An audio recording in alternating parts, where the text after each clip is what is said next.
Today is September 23rd, a Friday. We all know what that means. That means we are going to have an amazing reviews we're going to do. First, we're going to do is, of course, New Japan Pro Wrestling with Day 13 of Burning Spirit, which I haven't seen for quite some time. The last few ones I've been hearing were all basically kind of house shows, but they've never been live, which was kind of a bummer. But now we're in Day 13. Man, I can't believe it went that fast. But in this particular event, we have the Never Openweight 6-man tag team titles on the line, and of course, an elimination match between the United Empires and various people involved, like DKC, 6 or 9, Wado and Taguchi, and of course, the number one contender for the United States IWGP Championship, that is David Finlay. And of course, we cannot forget the 2-hour event by AEW Rampage at Grand Slam, which I'm excited for. And of course, we cannot forget NXT Level Up. So we're going to see who levels up today.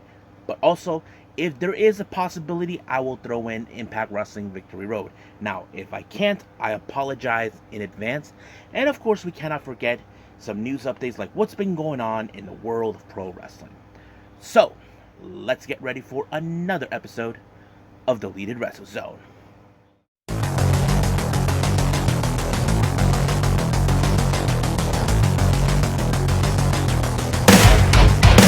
Are you ready? Get up, get up! Get up, get up! Get up, get up! Get up, get up! Get up, get up! Get up, get up!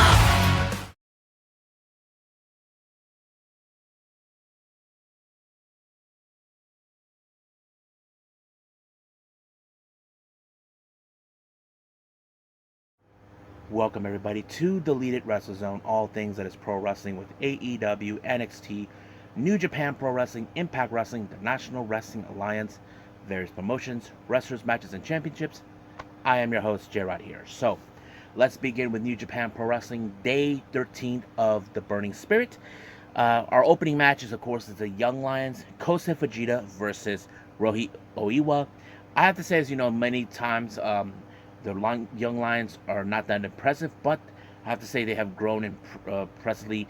They grow up a little bit. We've seen one wrestler lose the other, or certain times we've seen draws.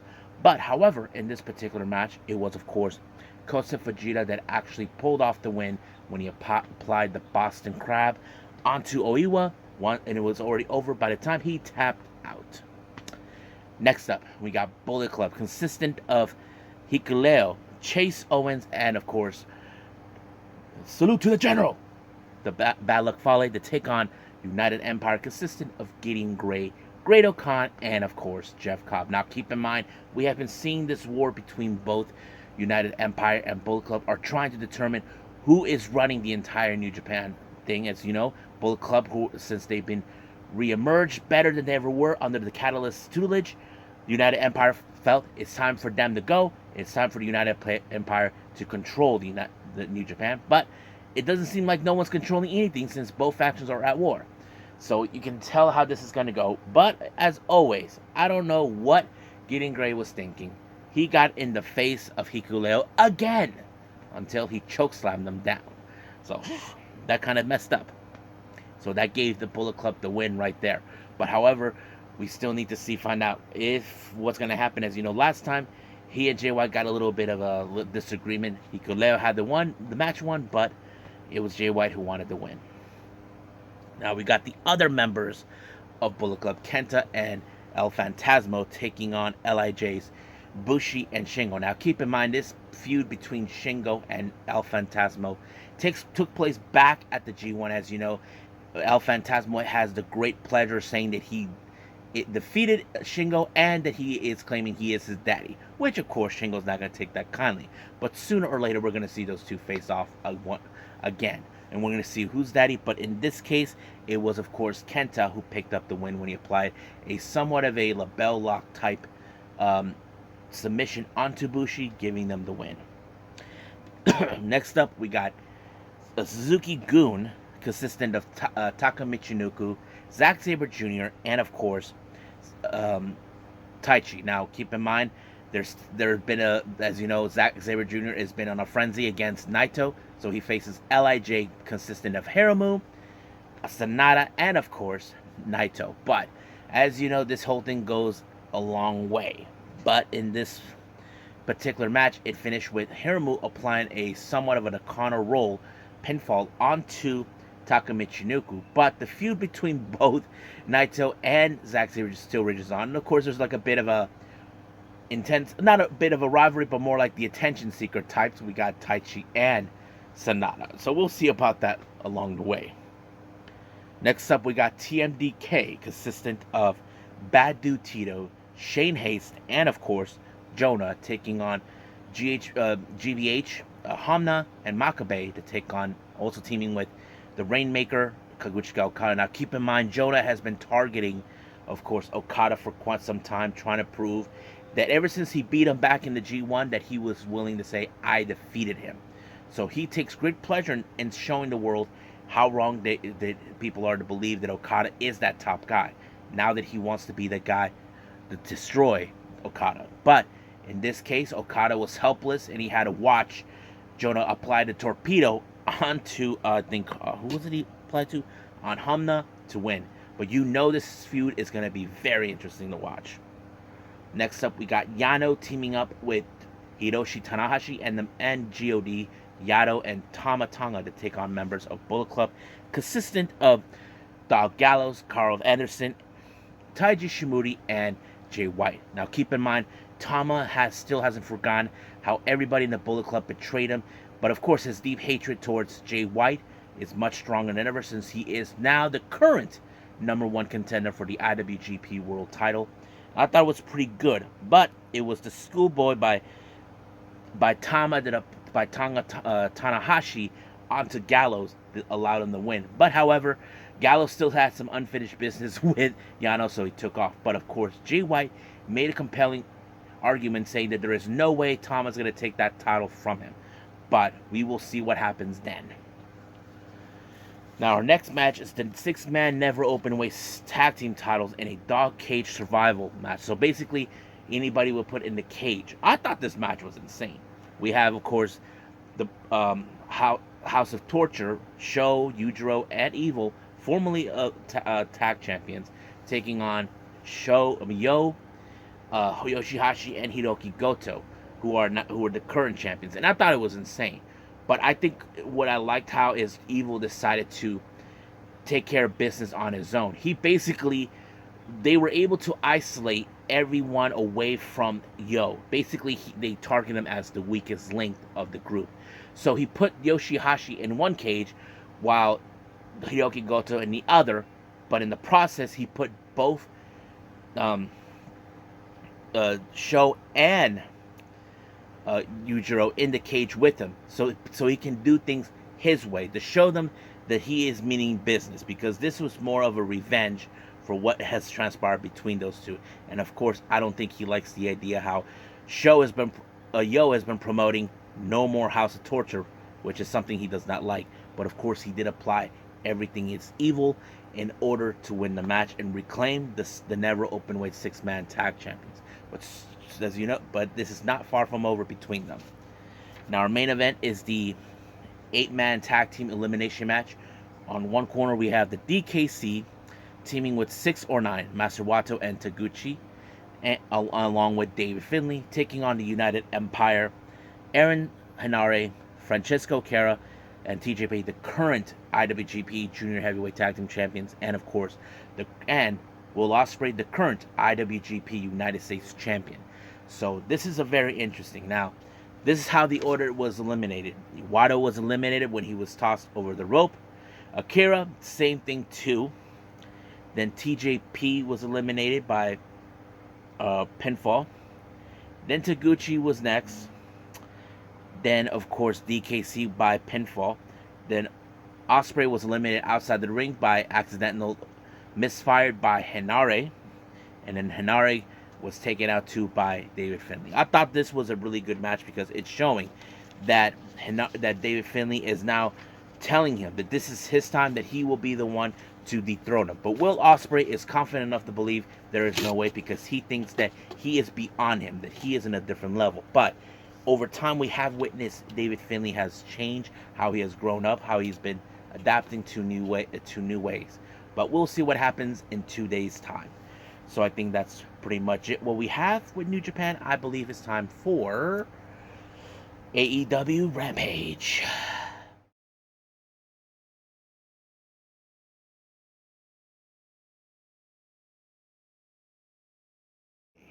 AEW Rampage Grand Slam. We continue on still in Arthur Ashe.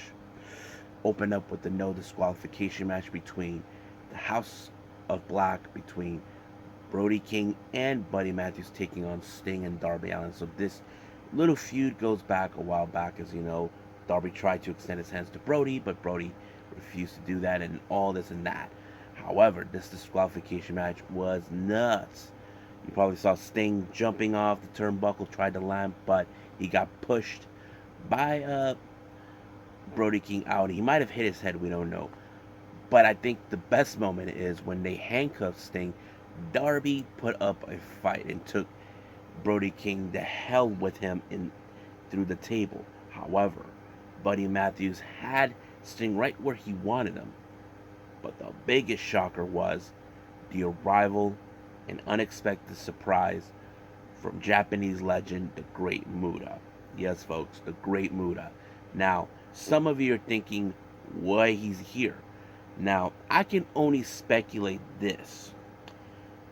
Those who do know or don't, Great Muta, or should I go by his real name, Keiji Muto, is set to retire by February of 2023, I mean. But they only are giving him 5 matches due to the fact that he had hip surgery, and that was it. Now, 2 matches have already happened, but I wouldn't be surprised if he was going to have a match with Sting. But I think that was the whole point. So, but what I did like in this particular thing is how Muta missed Buddy Matthews and then accidentally bumped into Julia Hart. She landed on the table, and Sting picked up the win. Now, there was an emergency bulletin that was set up by Pro Wrestling Noah, the promotion that Keiji Muto has been working with, or Great Muta is working with, as you call it. It just turns out that Sting will be making his return back to Japan in January of 2023. This is huge. And that's when I realized, okay, so they want to do something with Sting as part of the final matches of the Great Muta. So it would make a lot more sense because he's retiring. So I have no issues towards that. But one thing is clear. It was revealed that Sting and Great Muta will be teaming up in Pro Wrestling Noah. So they're going to have this in January of 2023 at the Yokohama Arena. I'm excited. I hope everybody's excited. Now moving on, we have Matt Menard and Angelo Parker of the Jericho Appreciation Society taking on Action Bronson and Hook. Now, as you know, these two dimwits decided to say that Hook isn't tough. He's just all this and that, and tried to take away the FTW title. Now, Parker lost the match, but of course there were a bunch of losers. Action Bronson showed up. They gave him a helping hand. So I have to say this is the first time he ever in. But dude, Action Bronson was like a bulldozer, that would just ram through anything that gets in his wake. But what was awesome is that they put the red rum on both these idiots. Both Action and Hook hooked it up, and it was one. So it probably serves these idiots right. Don't ever talk to talk if you think you have it. That's what they do. They talk crap, but somehow they get shut up. Now, our next match, we have Warjoe, or should I say Warlow and Samoa Joe taking on Josh Woods and Tony Nese. As you know, Sterling had issues with Warlow in the past. Don't forget, he did hurt him a few times, and he wanted to get even with him, even to take away the TNT title from him. And then, of course, Sterling tried to reward Woods by giving him an opportunity for the ROH World Television title. That backfired, but this is one of those good matches. However, I think this is where, of course, where we see the muscle buster applied onto Nice, but Woods decided just to keep on pounding on to Samoa Joe until Warlow showed up, and then of course Sterling, I don't know what in the love of God, he thought he could whack Warlow with his belt. It didn't work. Samoa Joe tossed him back into him, and then we heard Powerbomb Symphony, and that's how it ended. He got powerbombed at least 3 times, so it serves him right for what he did. Now, our next match is Jungle Boy versus Rey Fenix. What a great match. I have to say it's a classic. Really good spots and all this, but Jungle Boy knew that there was no way he could put up some of his whatever he has on his arsenal, so he had to do the unexpected moves like the inside cradle, which of course is effective. But the moment when he thought he had everything under control, Christian Cage reared his ugly head out of nowhere. Mande! Okay.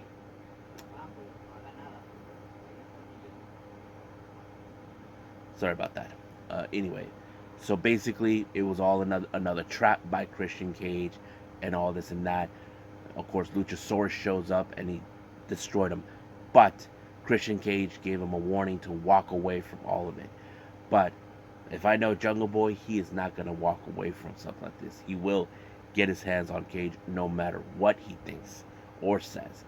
He probably will get his retribution one way or the other if Christian Cage likes it or not.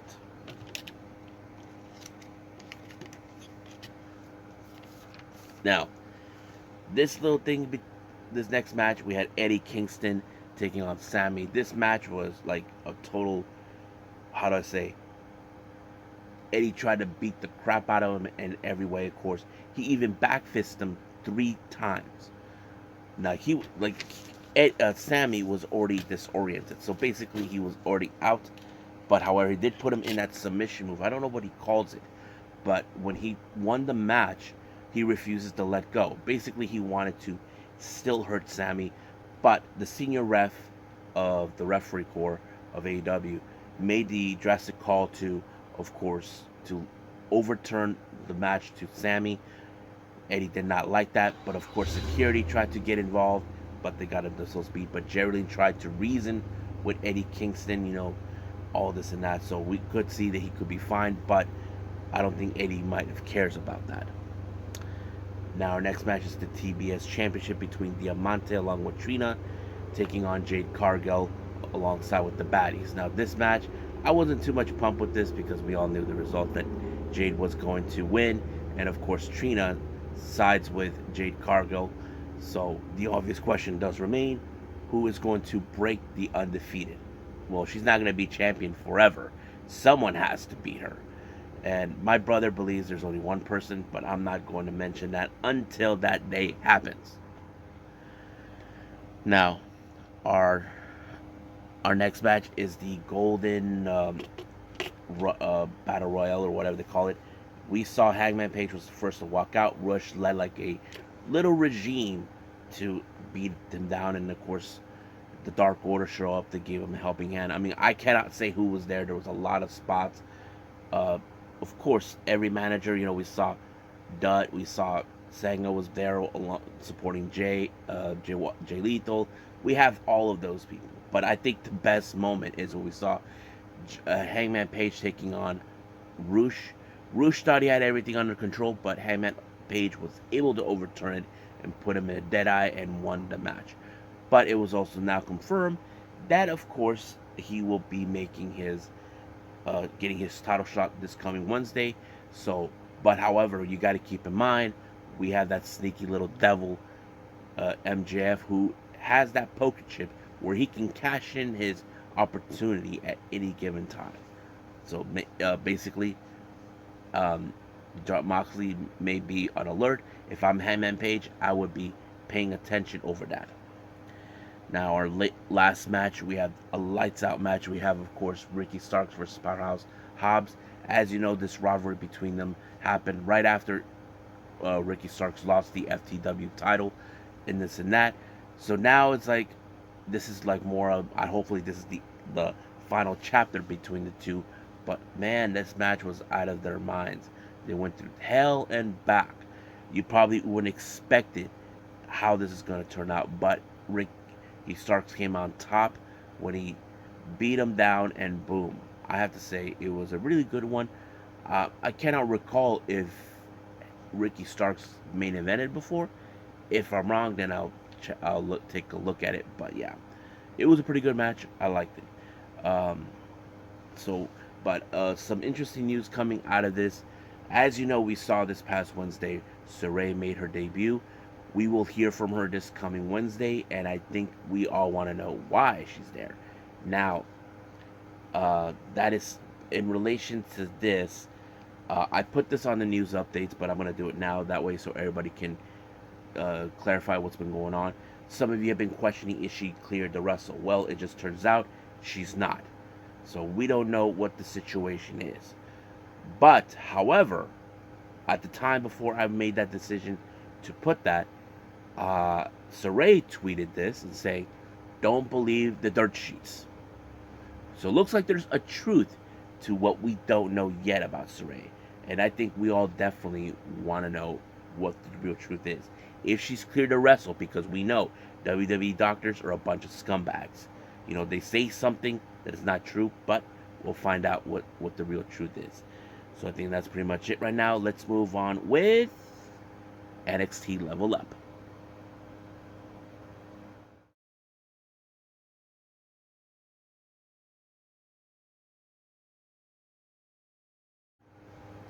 Okay, so who levels up on NXT Level Up?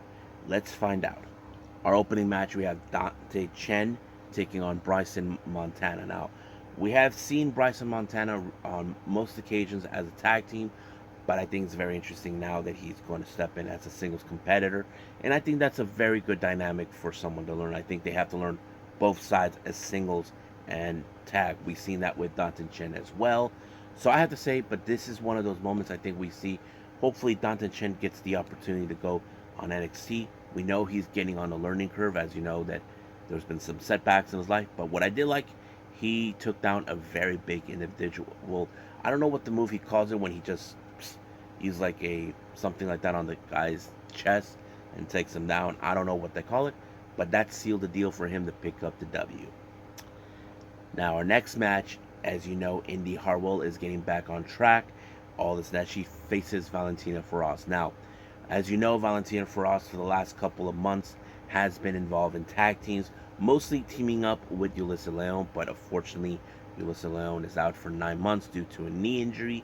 So now Valentina Feroz has to step up her gameplay in order to proceed as a singles competitor. Now, it's not easy because if you ask a wrestling expert, you can tell it's a very difficult situation when it comes to transitioning to tag team to singles competitors. It's a different mindset.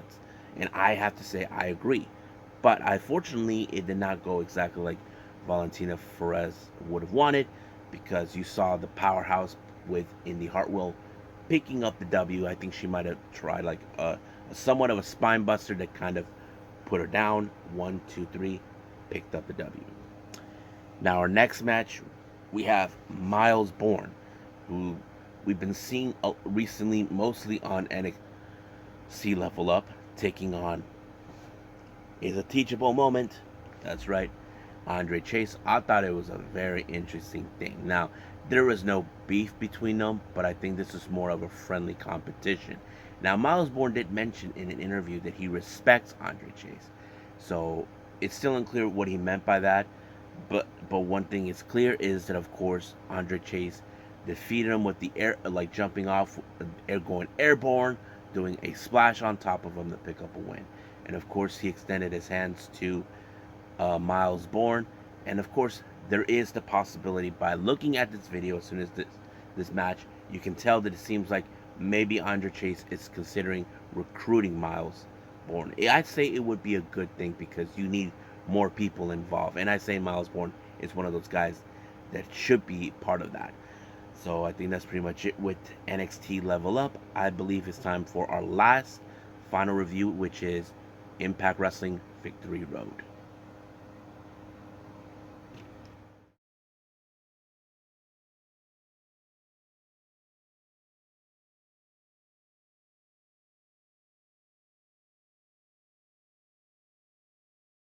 All right, Impact Wrestling Victory Road.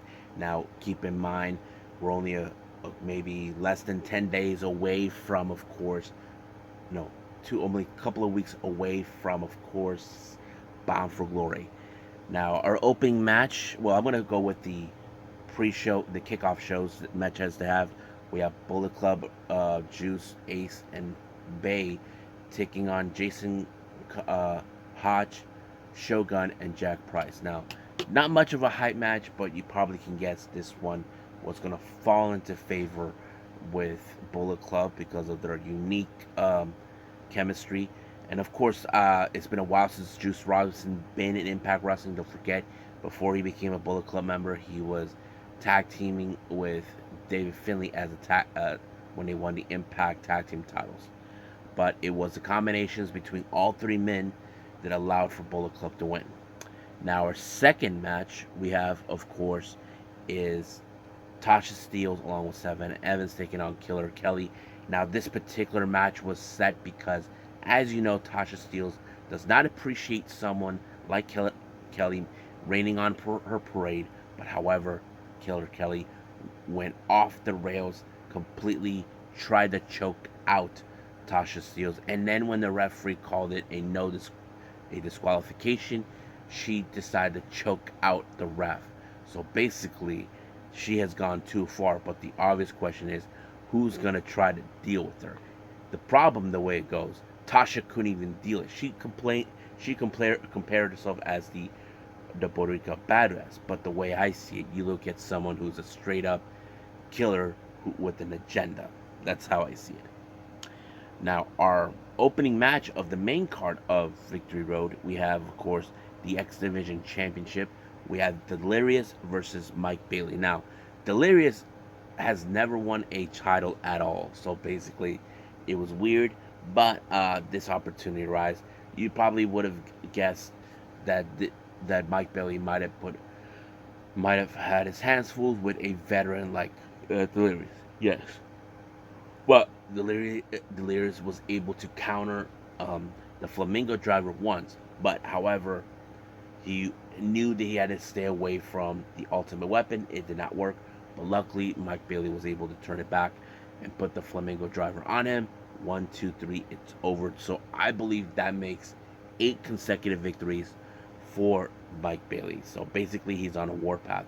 I wouldn't be surprised that there will be like a record that he can break as an X Division champion. Now, our next match is Honor No More, Vincent and PCO. This match was set by Eddie Kingston to slow down the Motor City Machine Guns, Alex Shelley and Chris Sabin. As you know, it was later revealed after the Thursday that they will be facing Honor No More for the tag titles, which is something they did not like. They felt like it's ridiculous. This is not supposed to happen. So basically, they have no other choice but to deal with it.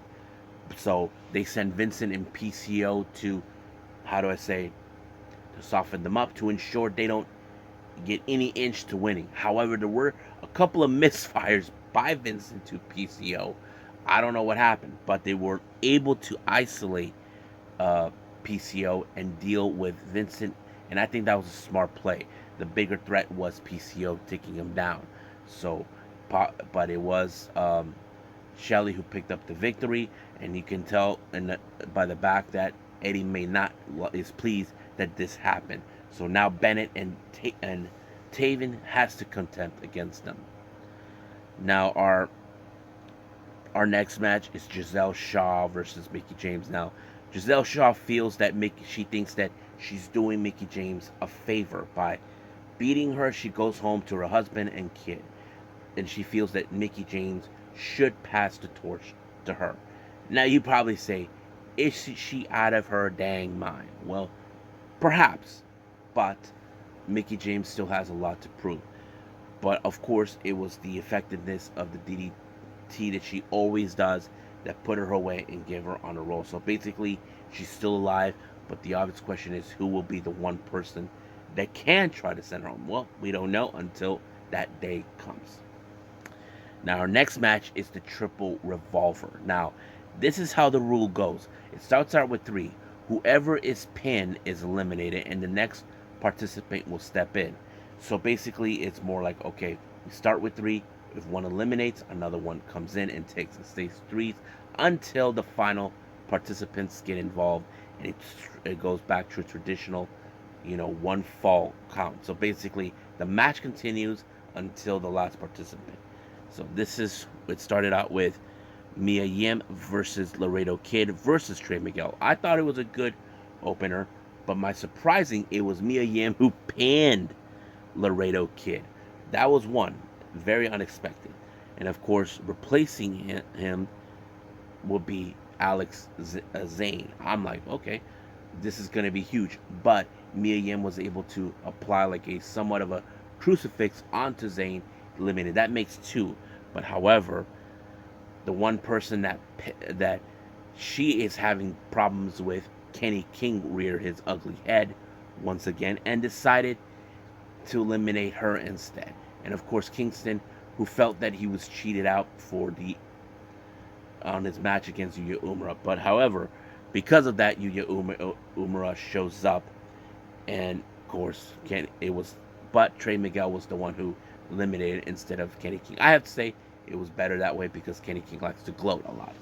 Then after that, we had Kazarian, the veteran, who actually who made his entrance, but however, it was Kazarian that eliminated Trey Miguel.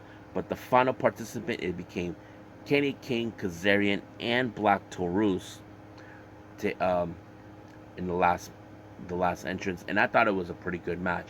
However, it was Kenny King who fell victim of when Frankie Kazarian grabbed the ring ropes, and of course Kenny's hands were right there too. He shoved them back in, and then he pulled up a cutter. I thought it was amazing. He goes to Bound to Glory to take on Mike Bailey. So this is going to be an interesting challenge. A former X Division champion taking on the current. So we'll see where that's going to lead us. Now, in the back, we see Gail Kim just doing her thing. So it appears that, of course, there's going to be... So Gail Kim was talk with Taya Valkyrie, Rosemary, and Jessica, asking her permission to take the rematch clause. But there's a twist. Instead of Taya and Rosemary trying to, be the team to take down Green and Perazo, it's going to be Valkyrie and Jessica. Now, of course, Gail King is down for it, but the Green and, of course, Perazo claims it doesn't make no difference, that they will beat them any way possible. But that, I think, that shows us that, okay, they're a little bit arrogant, but we'll see how this combination. However, I think Taya Valkyrie has something up her sleeve because, as you know, Rosemary, she is always up to no good, as always.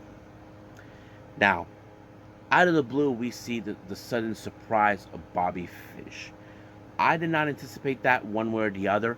As you know, he was released from AEW not too long ago, but he was talking about how everybody in the back were legit. But somehow someone decided to rain on his parade, and that person had to be Raj Singh, who felt like he's being disrespected by him. But, of course, Raj Singh and Shera got their asses handed to him by Bobby Fish. I wouldn't be surprised if Bobby Fish's first debut match is taking on either one of them. So we'll see about that. Now, our next match is, of course, Honor No More, consisted of Matt Taven, Mike Bennett, Eddie Edwards, along with Maria, taking on Swan, Heath, and Josh Alexander. So, as you know, this is where, for a while now, Eddie Edwards is now the #1 contender for the Impact World title at Bound for Glory. He even had a mission to try to convert Josh Alexander against, trying to tell him, Impact Wrestling is corrupt. You must side with us for the greater good. But Josh doesn't believe that. So he stand against them. However, in this particular case, it was, of course, the Boston Knee Party that took out Alexander and was pinned by Edwards. Looks more like a message saying that he will dethrone Alexander and obtain the Impact Wrestling World Title. So we'll see what that takes us. Now, as you saw, we saw an amazing performance by Mia Yim during the triple threat revolver. Mickie James came around, talked to her, and saying that she would like her to be her opponent and Bound for Glory. Now, Mia Yim was a bit more. It's like she looked more like she was afraid of beating Mickie James, but I think the way she looks, like, what if people will be upset with her that she was the one? So Mickie James trying to get her to wild up. Come on, you can do this. Don't worry about it. So it's like, okay, but it's gonna happen. Now our next match, we have the Pick Your Poison match. We have Masha Slamovich, who picks Maxine Taylor to take on Jordan Grace. I have to say that match was like, okay, David versus Goliath, but in a different type of setting.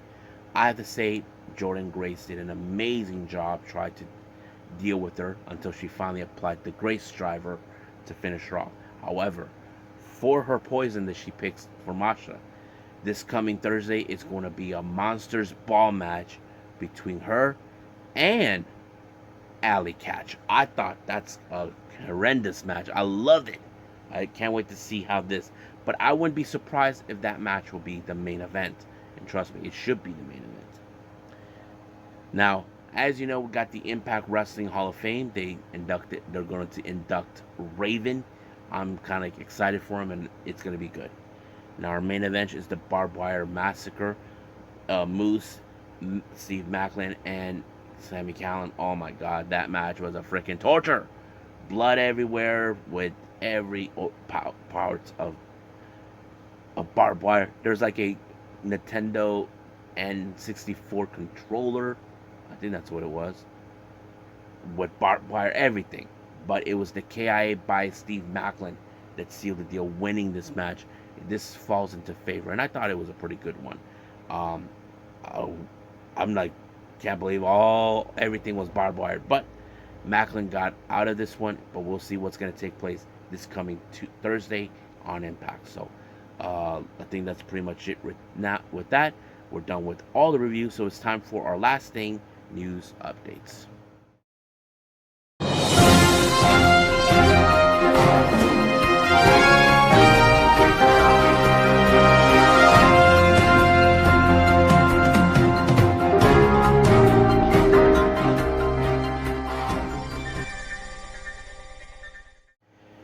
Welcome to News Updates. So this is what we have right now to see what's been going on in the world of pro wrestling.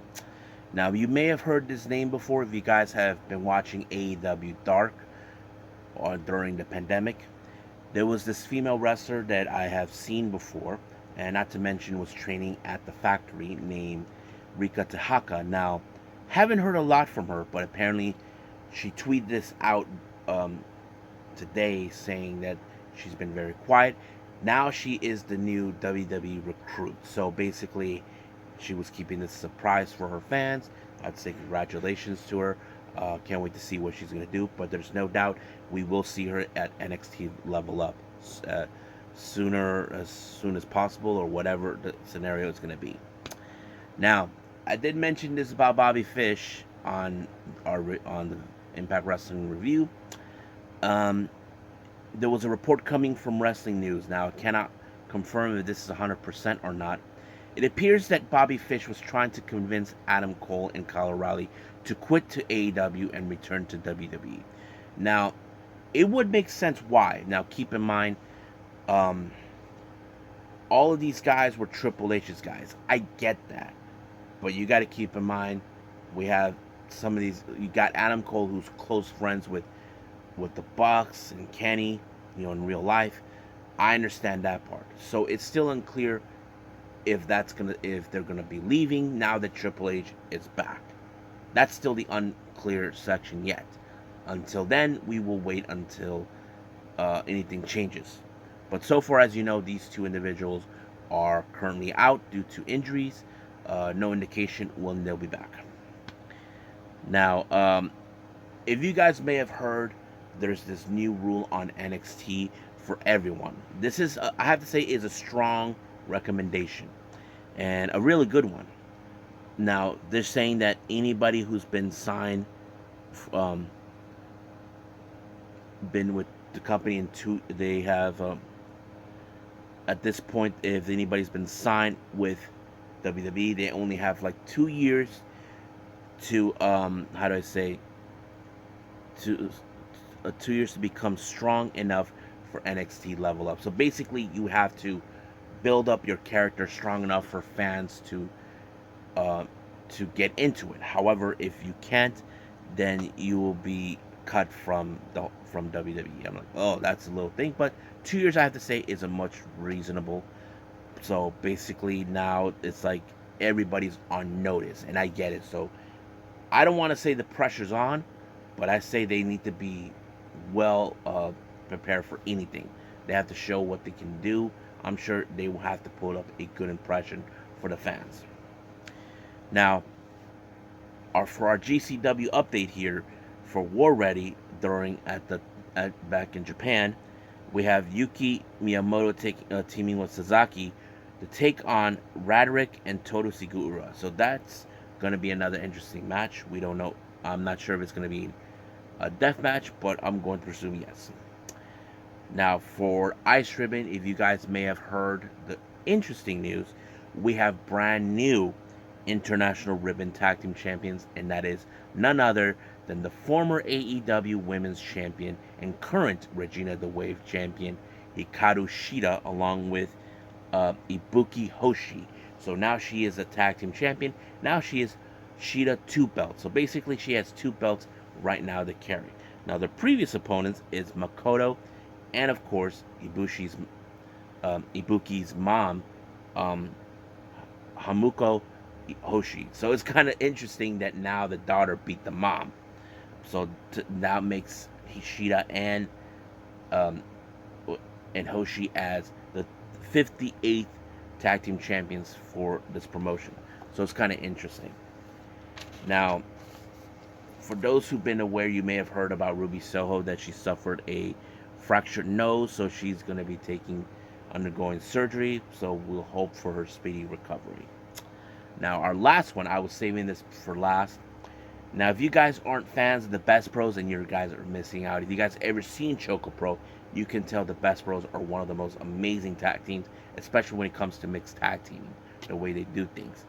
Now, Emi Sakura, as you know, you may have remember recently, Mei Shiruga will be making her return to the U.S.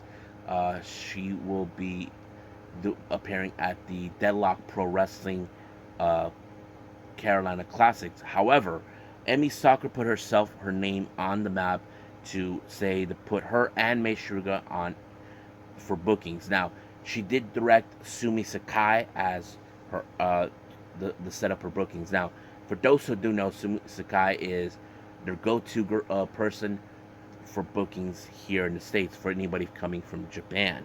So all of them has to go through her. But however, she tweeted something amazing. She's saying she decided to put the Best Bros name out there. I'm like, holy cow. So she really wants the Best Bros to come to the States and wrestle. And I thought, wow, I will love to see that. Even Balinaki tweeted this saying that he's down with it. That he said yes, but he said, let's have the Best Bros versus Sumi Sakai and Emi Sakura. I say, why not? So basically, I'm down to see the Best Bros come to the States. Now, I'm not sure if I'll be able to see them here in San Diego, but I will love to see them. So that, I'm always down for it. So I think that's pretty much it right now for our news update. So I believe it's time to call it a day. Well, I hope everybody enjoys this episode. Well, since it's Saturday, it's the most craziest time for me because a lot of wrestling takes place. I know we got the NWA USA, we got Choco Pro, of course, New Japan Strong with, I think we're still doing, oh yeah, Fighting Spirit Unleashed. Who knows what's going to go down, but I do know we did have recently GCWs, I forgot what they call it, but I will be reviewing all of those. I may have to do certain ones where I have to separate them. I'm not 100% sure just yet, but we'll see how that goes because there's still some stuff I need to review as well. But I'm just going to wing it for everybody, not to waste anybody's time on that. So we'll see how that goes. So as for now, I'll see you guys in the next DWZ time. Same DWZ channel. I must bid all of you adieu. So, goodbye. Mwah. And have a nice day. Bang.